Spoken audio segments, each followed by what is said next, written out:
Yeah, it's great to connect with you here on the technology of communication moving forward. It Tell looks you, like for a little while.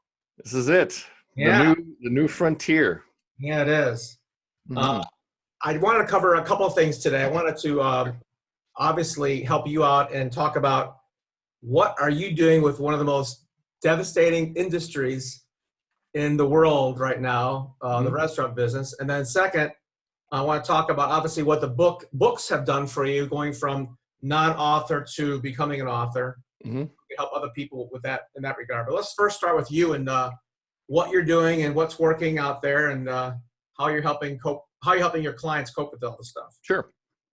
So, like a lot of consultants before, the majority of my business model before this was 80% was working with clients, in face to face, Right. on site, working with them. And now that this has happened, I'm actually switching my model 180 degrees. So, and I was doing 80%, in, with working with people on site, and then 20% I was doing online. So I'm Right. actually flipping that around. So now I'm going to do 80% online, Mm-hmm. mastermind groups, online courses, and Okay. then I'm going to only do 20%, actually once, we get, we can go travel again, do Yeah. 20% actually working with clients at their restaurants. So, Okay. Great. So yeah. let me introduce to you, folks, um, Donald Burns, who's a restaurant coach extraordinaire. He's wrote a couple best-selling books called "Your Restaurant Sucks" Yep. and "Your Restaurant Still Sucks." Still sucks. Yeah. There we go. So obviously, with what's going on in the world right now, restaurants are closed. Hmm. So what are you doing to help them bridge this gap and to prepare for when they can open again? Well, right now, of course, the biggest thing I say, the biggest three things people are dealing with is, fear, doubt, and uncertainty. Right. So right now, I just want to be a sounding board that this thing will pass. Right. We are going to get through it. Now, is everything going to go right back to normal? No, of course not. Everything's changed. The whole dining scene has changed. Before, a lot of restaurants weren't doing delivery or takeout. Now it almost like became mandatory. But that's also creating a new dining habit for people. Mm-hmm. People are going to actually start saying, you know what, I kind of like getting takeout or delivery and then hitting, sitting at home and streaming Netflix. And it's kind of cool to be able to, get food delivered to my place. And I don't have to be able to go out and fight traffic and fight the crowds. And it's going to change the whole dynamic. So a lot of restaurants have made a big pivot, and Mm-hmm. that's great.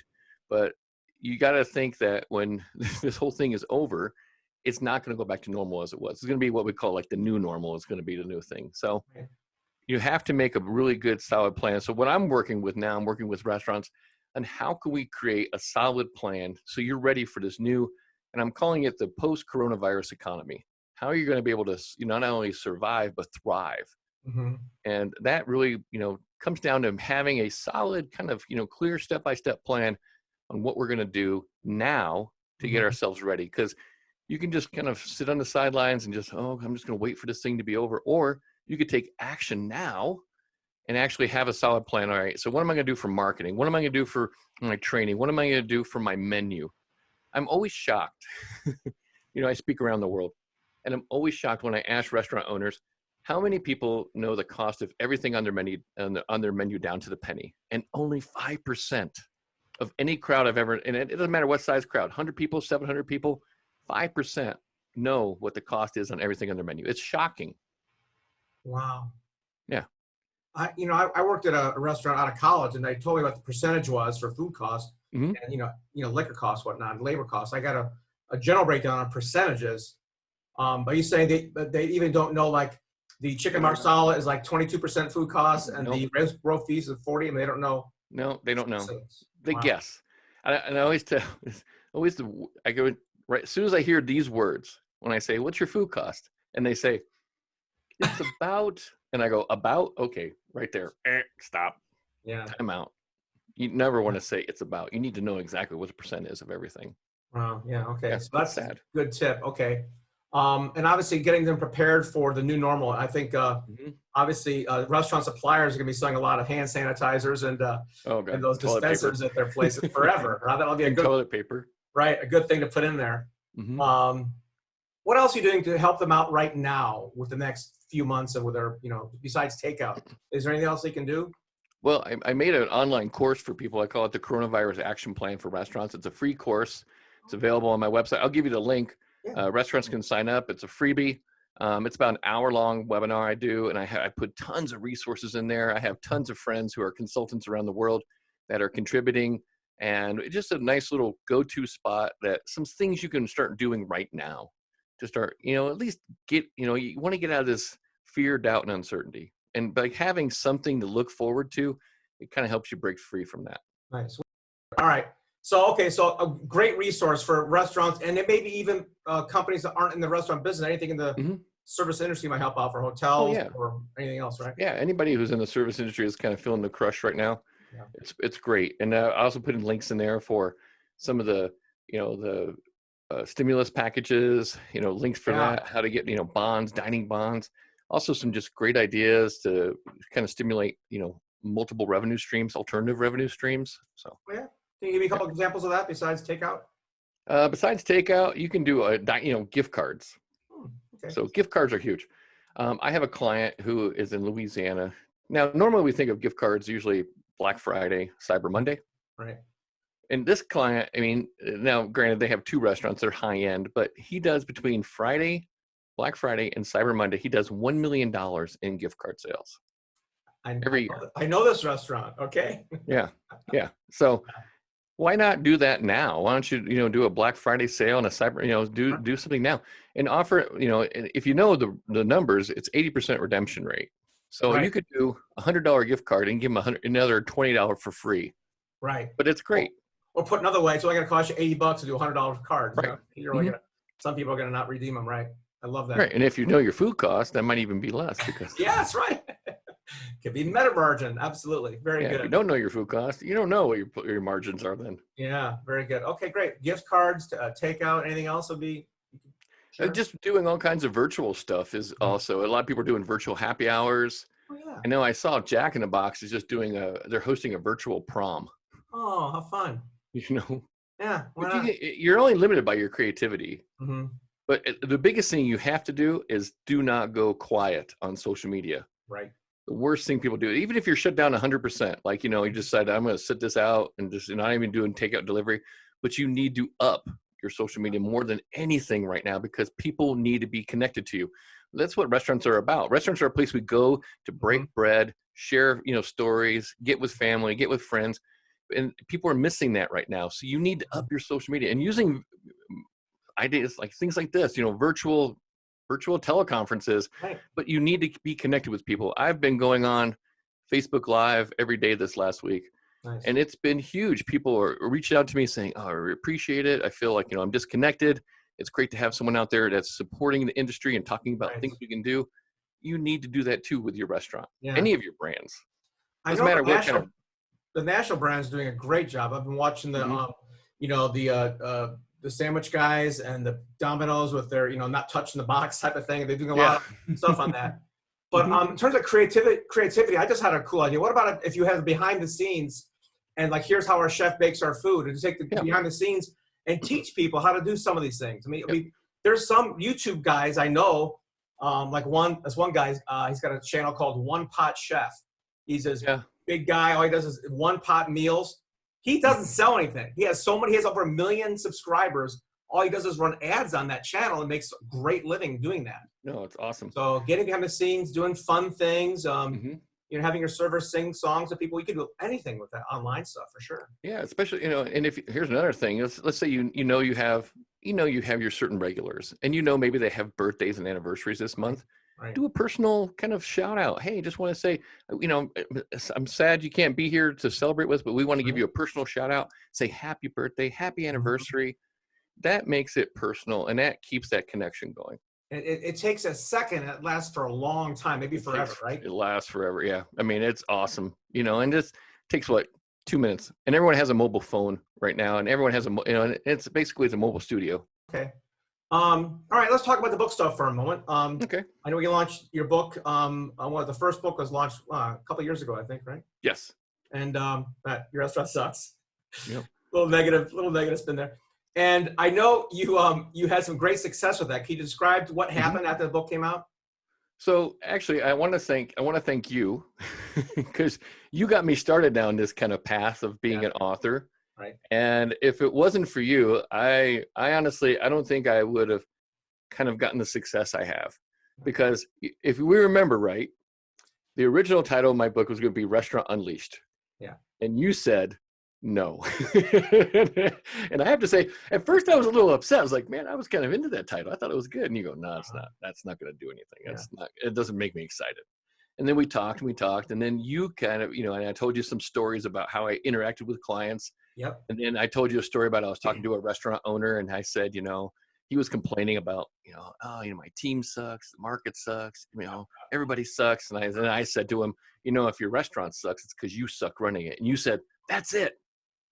And I said, what's it? And you go, your restaurant sucks. Mm-hmm.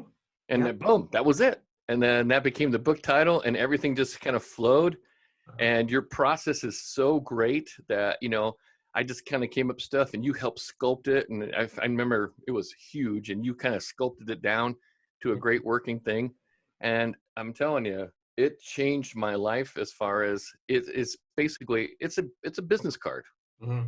Yeah. It's a great business card to show that you have kind of authority and that you are known in your industry. And it's taken me around the world. I've been able to speak and, oh my God, probably 40 different stages. Wow. And I've spoken in, South America. I go to Europe and speak. It's been a fantastic journey.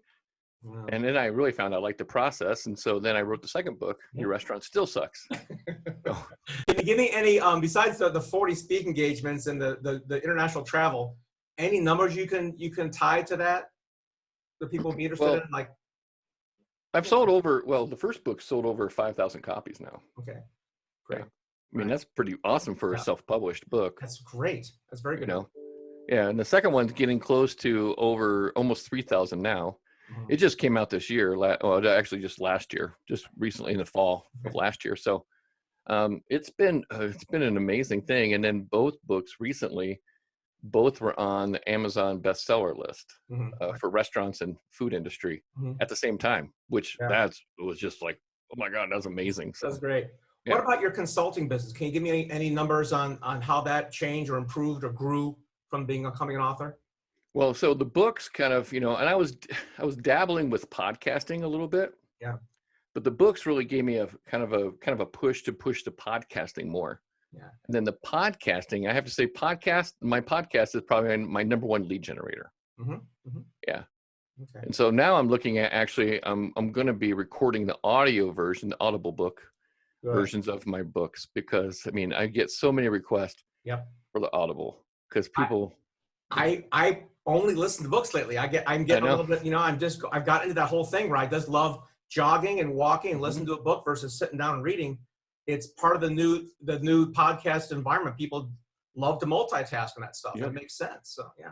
How about in terms of consulting? If you were to track like an imaginary line of what your business was like before versus after becoming an author, would you have a percentage of how much it grew or numbers? 60 to 70%. Before it was like, I'd have to really kind of hustle to get referrals. Right. And now they come to me.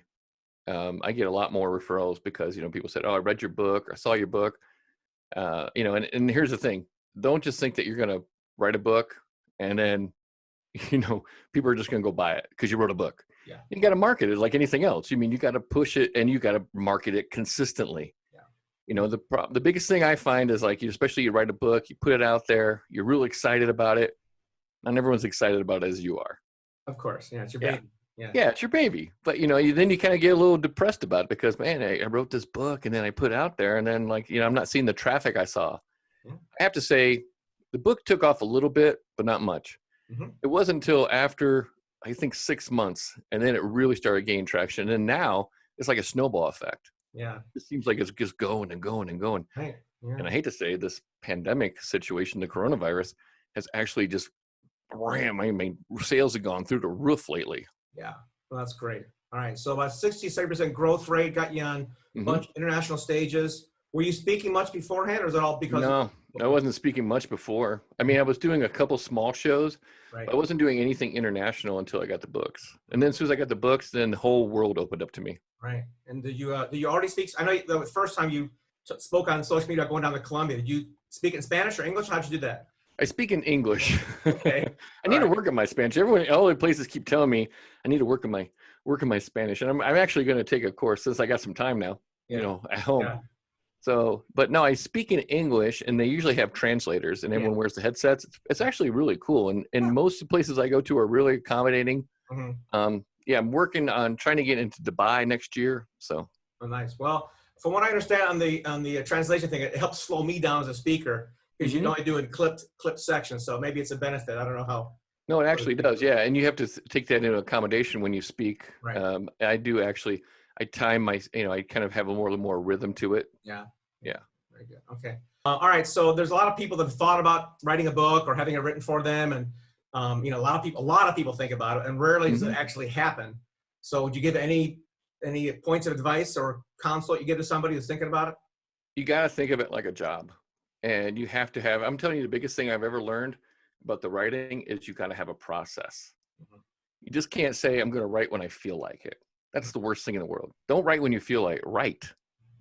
I find that, and I schedule time in the morning because I find that's my most creative. And you have to find out what your most creative time is.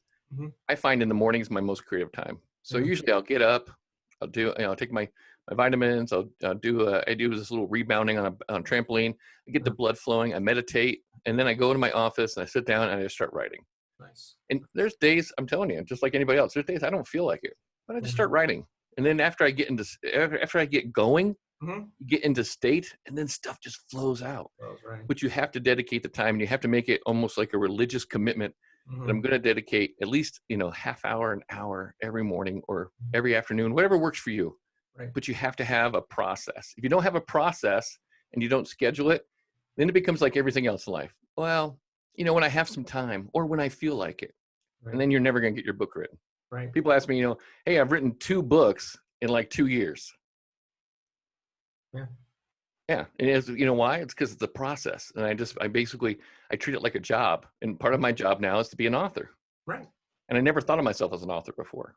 Yeah. And thanks to you, I am an author now. Bestseller. And just so people understand that you don't have to always write your own book. I mean, you're rare, Donald. You've actually had the time and discipline to write it.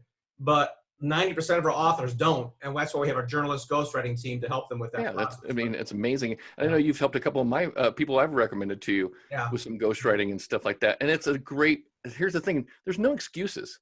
Yeah. If you've got something to tell and you got a story to sell, and I'm telling you, everyone has their own story, and that's what makes each book unique. Is you have your own look at the world, and you are doing a disservice if you don't let that get out and share your experiences. Yeah. Very good. Okay. Well, it's been great having you on. Thank you so much. Thank you. I'll be definitely posting this and connect with all my other friends in the service industry, and we'll make sure they get that link for your webinar. I appreciate that. Awesome. Thanks for so much for your wisdom and time today. Thank you, my friend. I appreciate you so much. Okay. Talk to you soon. Thank you. You bet.